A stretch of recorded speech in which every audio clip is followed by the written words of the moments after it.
नमस्कार मित्रों, आज के वीडियो में हम पिछले दिनों हमारे सामने आए भारत नेपाल सीमा विवाद के बारे में बात करेंगे। अतः पूरी जानकारियों के लिए जुड़े रहिए इस वीडियो के साथ अंत तक। भारत और नेपाल ऐसे पड़ोसी देश जिनके संबंध हमेशा से अच्छे ही रहे हैं और भारत से नेपाल और नेपाल से भारत आने जाने के लिए किसी भी तरह के पासपोर्ट और वीजा की कोई खास जरूरत नहीं होती। ये विवाद तब शुरू हुआ जब नेपाल के द्वारा देश का नया राजकीय नक्शा जारी किया गया, जिसमें कुछ भारतीय हिस्से को अपने क्षेत्र में प्रदर्शित किया गया।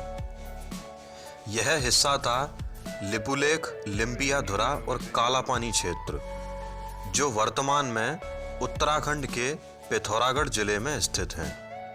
अब नेपाल के अनुसार यह हिस्सा उससे बिलोंग करता है।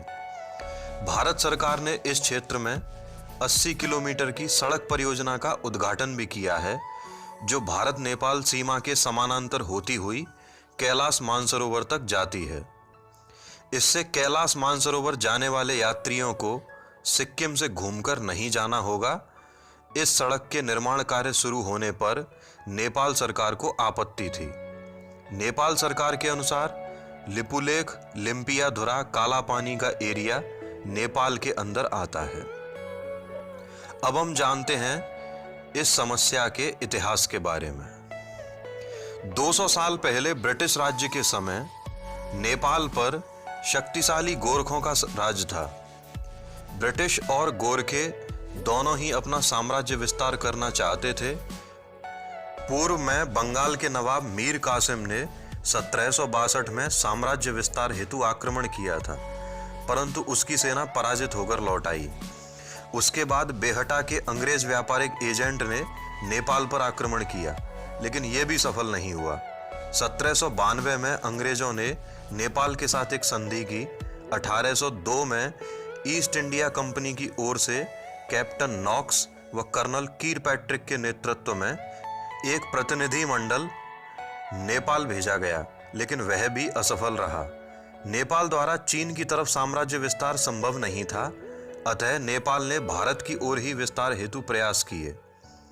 1801 में नेपाल ने गोरखपुर पर अधिकार कर लिया, जिससे ब्रिटिश भारत व नेपाल की सीमाएं मिल गईं। हिमालय के तराई में नेपाल और ब्रिटिश भारत की सीमाएं निर्धारित नहीं हो पाई थीं, अतः 1814 में दोनों के मध्य युद्ध की शुरुआत हो गई। उस समय भारत के गवर्नर जनरल लॉर्ड हेस्टिंग्स ने 3 ओर से नेपाल को घेरने की योजना बनाई। कर्नल ऑक्टरलोनी को सतलज नदी की ओर से, मेजर जनरल मार्ले को पटना की ओर से तथा जॉन वुड को गोरखपुर की ओर से नेपाल की ओर भेजा गया। मेजर जिलेस्पी ने मेरठ से ऑक्टरलोनी की सहायता की। मई 1815 तक लंबे संघर्ष के बाद नेपाल की सेना कमजोर पड़ने लगी और फरवरी 1816 में कर्नल डेविड ऑक्टरलोनी की सेना ने मकमनपुर में गोरखा सेना को पराजित कर दिया। इसके बाद दोनों पक्षों में मार्च 1816 में सगौली की संधि हुई। इस संधि के तहत नेपाल ने गढ़वाल और कुमायूं जिले के साथ साथ हिमालय की तराई का अधिकांश हिस्सा अंग्रेजों को दे दिया। नेपाल से सिक्किम और दार्जिलिंग भी अंग्रेजों को प्राप्त हुए। इस संधि के पश्चात नेपाल व ब्रिटिश भारत की सीमाएं निर्धारित हुईं। नेपाल की सीमा निर्धारण के लिए 2 नदियों का सहारा लिया गया। पश्चिम में काली या महाकाली नदी तथा पूर्व में मेची नदी के सहारे सहारे नेपाल व ब्रिटिश इंडिया की सीमाएं तय हुईं। अब इसमें समस्या नेपाल की पश्चिमी सीमा से आरंभ हुई। महाकाली रिवर 2 अलग अलग उद्गम स्थलों से निकलकर भारत की ओर आती है। भारत कालापानी क्षेत्र से काली रिवर का उद्गम स्थल मानता है, तो वहीं नेपाल लिम्पियाधुरा से। काली नदी के उद्गम स्थल की अलग अलग व्याख्याओं के कारण यह सीमा विवाद पैदा हुआ है। तब ब्रिटिशर्स ने कालापानी से काली नदी का उद्गम स्थल मानकर पूर्व की अपेक्षाकृत छोटी धारा को नेपाल की सीमा माना, जिससे लगभग 300 वर्ग किलोमीटर का क्षेत्र ब्रिटिश इंडिया को अतिरिक्त मिल गया। नेपाल में बाद में सम्राटों या मोनार्क का शासन रहा, उन्होंने इस सीमा विवाद पर ध्यान नहीं दिया और ब्रिटिश इंडिया द्वारा निर्धारित सीमा व मैप्स ही मान्य रहे। लेकिन 1990 के दशक में नेपाल में लोकतांत्रिक सरकार की स्थापना के पश्चात वहां सरकार ने इसके पुराने डॉक्यूमेंट्स देखे और वहां स्थानीय स्तर पर भी इस क्षेत्र को लेकर आंदोलन शुरू हुए।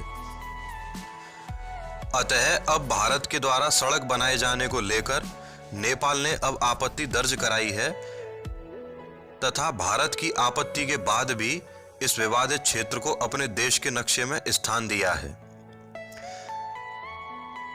वहीं नेपाल की पूर्वी सीमा पर यूपी व बिहार राज्य की सीमा पर स्थित पश्चिमी चंपारण जिले के सुस्ता क्षेत्र पर भी नेपाल व भारत के मध्य सीमा विवाद रहा है। सवाल उठता है कि सही क्या है। वास्तव में नेपाल का मानना है कि सुगौली की संधि ही भारत और नेपाल के मध्य अंतिम रूप से हुई संधि है तथा नेपाल इस संधि के तहत हुए सीमा निर्धारण को ही सही मानेगा व स्वीकृति प्रदान करेगा। वहीं भारत का कहना है कि उक्त स्थान पर नेपाल ने पिछले कई वर्षों के अंतराल में कोई आपत्ति दर्ज नहीं कराई है, जबकि इस क्षेत्र में भारतीय सेना कई वर्षों से उपस्थित रही है। अचानक से पुरानी बातों को लेकर किसी दबाव में आकर सीमा विवाद उत्पन्न करने की कोशिश करना न्याय संगत नहीं है। अभी लेटेस्ट अपडेट के अनुसार इस विवादित क्षेत्र को नेपाल के राष्ट्रपति की मोहर से नेपाल के राजकीय नक्शे में शामिल किया गया है तथा भारत ने इस पर अपनी आपत्ति दर्ज कराई है। इस पूरे प्रकरण पर आपकी राय क्या है? आपके अनुसार यह विवादित क्षेत्र किस देश से संबंध रखता है और कौन सा देश अपने तर्क में सही है? हमें कमेंट करके जरूर बताइए। इस वीडियो के साथ अंत तक जुड़े रहने के लिए धन्यवाद। मिलते हैं नए वीडियो में इसी तरह के रोचक तथ्यों के साथ। तब तक के लिए नमस्कार।